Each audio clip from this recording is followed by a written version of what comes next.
Hey guys, Brian delivered you the goods here, returning to you for this premiere video that's coming out Thursday, I believe at noon. So, this is going to be for Linkin Park's new record, From Zero, that I got a chance to listen to. I did listen to it Monday, so I'm doing this review on Monday, but I'm getting it premiered for a couple days later. So that way their label doesn't get on me about it. So basically, I'm going to discuss what I listened to for From Zero by Linkin Park and let you know my thoughts on this 32-minute record. So let's dive into this album review. Now, it starts with the intro track, which is only 22 seconds. It's the intro to going into the next song, The Emptiness Machine. I'd give it a 5 out of 5. It's an interesting intro, but it doesn't keep me it keeps me entertained to going into the next track, but still, it's one of those tracks you gotta understand, like, oh, it's the opening track, and it has a weird, ominous choir melody, choir singing, and then it goes into Emily's talking to Mike and all that, so that's where it introduces, or someone talking to someone. It was something like that, but 5 out of 5. The Emptiness Machine, good track. Really do dig this one. It is something I would definitely put on replay for sure. I know this is not the Linkin Park that a lot of people are thinking it's going to be like with the Chester thing. I think what they're trying to do is find their own sound with this new direction, and I can respect that. And I know that they're not trying to pay homage to what happened to Chester back in 2017, because it's still sad to this day. But I think what they're trying to do is evolve with their sound, even go on a rock, go on the rock path, meaning do like hard rock stuff with their sound. It'll still work, but overall, The Emptiness Machine was a catchy track. I really did enjoy this one, in my opinion, and I'd give it a 5 out of 5. Then you get to Cut the Bridge. This one wasn't my favorite. I think it's decent, but it's not one of the best. Sorry about my voice being all messed up. Just my throat's getting to me. Because of dealing with this cold for the past week. So I've been very distant from doing videos. So, and I've been very busy with work and all that. So, other than that, I think Cut the Bridge was alright, but it wasn't one of the best tracks. I think when Mike is rapping some of this track or singing it, it does not sound impressive to me. And then when you get to the chorus, it's pretty generic, and it's like, it is what it is. So, 4 out of 5 for this track. Probably one of the least favorite songs on this record, in my opinion. Heavy as the Crown was the second single for this record, and it came out 19 days after The Emptiness Machine came out, the same month of September, which I was surprised. I thought they weren't going to drop another song till like October or so, but other than that, it still was a banging track, meaning it was pretty good. Pretty catchy too. Mike's rapping in it is good. Emily Armstrong's screaming in it is pretty strong. It took me a little while to get used to this track. So I did eventually get used to the track. It just took a little while. Because I wasn't sure if I was liking the prolonged scream part because she was trying a little too hard at first. I thought that's what it was, but no. That's kind of how she screams, so I'm like, okay, then I'm on board. But other than that, 5 out of 5. Over Each Other was probably one of my favorite songs that came out. And I did do the track review for it and mentioned some things about the Jamie Bennington and how the fans want to pin him down and beat him up over an opinion he had about Linkin Park as of nowadays. It's just an opinion. Like, you're gonna have people that are gonna not like the direction they're going in, or not bringing something back that should not have been reformed. But other than that, I think this track did pretty good.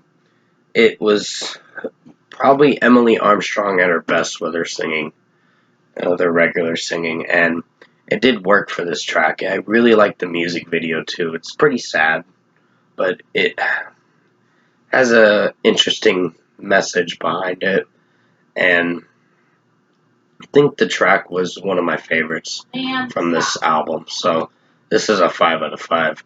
And after you get to the end of the track, saying "You got it, get your screaming pants on," it goes into the one that says "Get your screaming pants on," which is "Casualty." Pretty strong track. I really like Emily's screaming vocals in this, and Mike does some aggressive vocals for this one too, and it's pretty good.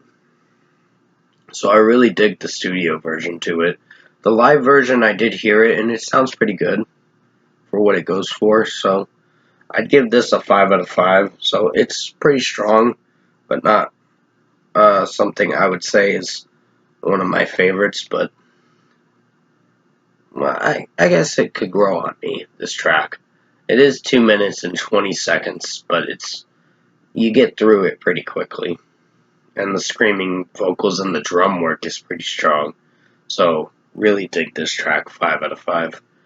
Overflow was a good song, but I think it had too long of an intro with just the melody and the harmony. It just, I don't know if it's synced well with me, but the singing's not bad. It at least is better than Cut the Bridge. But overall, I think this is a 4.5 out of 5. Structure-wise and mixing and execution, it performed in a good way.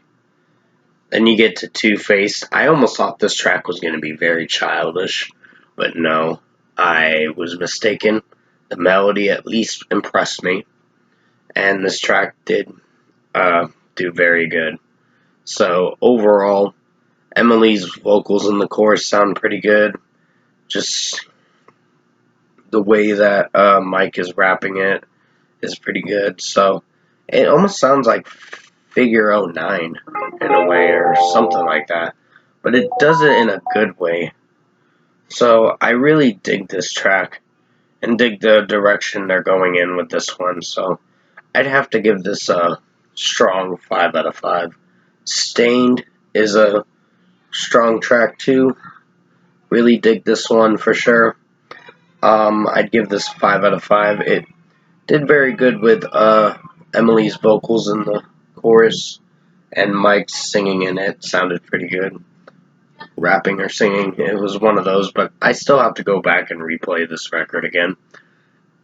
But overall, it's a 5 out of 5. I gave you everything I have. It was a pretty strong one. IGYEIH is what it stands for. I gave you everything I have. So it's pretty strong tracks. Emily's screaming vocals are good. Chorus is pretty memorable and pretty catchy, so really dig it. So 5 out of 5. And then you get to the closing track, Good Things Go. Pretty nice melody for how it sounds, so it closes out the record pretty well for what it goes for. A little bit of an emotional tune, but it sounds good for Mike and Emily singing in it. So I really dig this track, 5 out of 5. Overall, production, mixing, and execution-wise, I gotta say, this is a step up from One More Light, in a good way. And I know that was meant to be a personal record, the last record, but that record just had some misses for certain songs. And there were songs I could not come back to from that record. But overall, I think this is a strong record. It's a pretty good album. It's probably a better step up in the right direction for Linkin Park. And I wouldn't say it pays homage to Chester Bennington, but it is trying to do something new. They're trying to go back to their roots with their old sound and old stuff like Hybrid Theory and all that, and Meteora. So I'll give them credit where it's due. they may have that kind of similar sound, and some tracks do have some hunting party feels, Minutes to Midnight, all that stuff. But I think it's pretty strong of a record. But I wouldn't say it's one of my favorites this year, but it is going to be on the best albums of 2024. So if I were to give this a score, I'm going to give it a strong 8.5 out of 10. The only song I didn't like was Cut the Bridge. That was decent, but not anything special. It wasn't one of the worst tracks. That it's just a track I could listen through and be like, I don't really feel much for it. I don't hate it, but I don't love it too much. But other than that, that's just my opinion. But 8.5 out of 10 for Linkin Park from Zero, their new album that's coming out on November 15th. It is worth checking out for sure. It's probably going to be one of the albums to definitely check out to see what you think of it. So, with that being said, I hope you enjoyed this long-awaited album review for Linkin Park from Zero. I did review it on Veterans Day, which happy Veterans Day for the time when I'm recording this, but I will have it premiered on the 14th, this video. So with that being said, definitely stay tuned for this premiere video, and I will see you guys in my next review.